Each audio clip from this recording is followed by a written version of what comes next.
నారాయణ లాంటి వ్యక్తిని వైసీపీ నాయకులు ఎన్ని ఇబ్బందులు పెడుతున్నారో మీరందరూ చూస్తున్నారని మాజీ ముఖ్యమంత్రి నారా చంద్రబాబు నాయుడు అన్నారు. కానీ ఆయన కూడా ఒకటి ఆలోచించారని, నేను ఏ తప్పు చెయ్యను, చేయబోనని, నేను పోరాడుతూనే ఉంటానని ధైర్యంగా పోరాడే వ్యక్తి నారాయణ అని కొనియాడారు. నెల్లూరులోని వీపీఆర్ కన్వెన్షన్ హాల్లో జరిగిన వీపీఆర్ దంపతులు టీడీపీలో చేరిక కార్యక్రమం సందర్భంగా ఆయన మాట్లాడారు. ఇప్పుడు మీరు చూస్తున్నారు, నారాయణ లాంటి వ్యక్తిని ఎన్ని ఇబ్బందులు పెడుతున్నారో మీరు చూస్తున్నారు.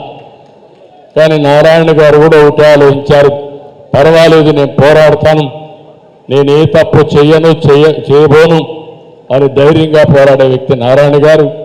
అంటే ఒకరిని కాదు, ఇంకొక ఆరిపోయే దీపం ఒక వెలుగు ఆరిపోతుంది, ఆ పరిస్థితిలో ఉంది. అందుకే ఇప్పుడు కొత్త వ్యవస్థ ఒకటి పెట్టారు, డిఆర్ఐ అంట. ఆ డిఆర్ఐ ద్వారా జిఎస్టీలో జరిగింది, ఎప్పుడు జరిగింది అని ఇప్పుడు అరెస్టుల పర్వం స్టార్ట్ చేశారు.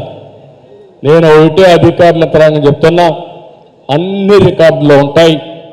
మీరు తప్పుడు రికార్డులు సృష్టించి తప్పుడు పనులు చేస్తే జగన్మోహన్ రెడ్డితో సహా మీరు కూడా జైలుకు పోతారు. జాగ్రత్తగా ఉండమని కూడా హెచ్చరిస్తున్నా. నాకు అన్ని తెలుసు, అందరి వాచ్ చేస్తున్నాం. మీ భయాలకు ఎవరు భయపడం. ధర్మం కోసం, న్యాయం కోసం చివరి వరకు పోరాడతాం. ధర్మమే గెలుస్తుంది. జరిగేది కురుక్షేత్ర యుద్ధం. ఆ యుద్ధంలో కౌరవులు చిత్తుగా ఓడించి ధర్మాన్ని రక్షించడానికి అందరూ ముందుకు రావాల్సిందిగా మరొక్కసారి కోరుకుంటూ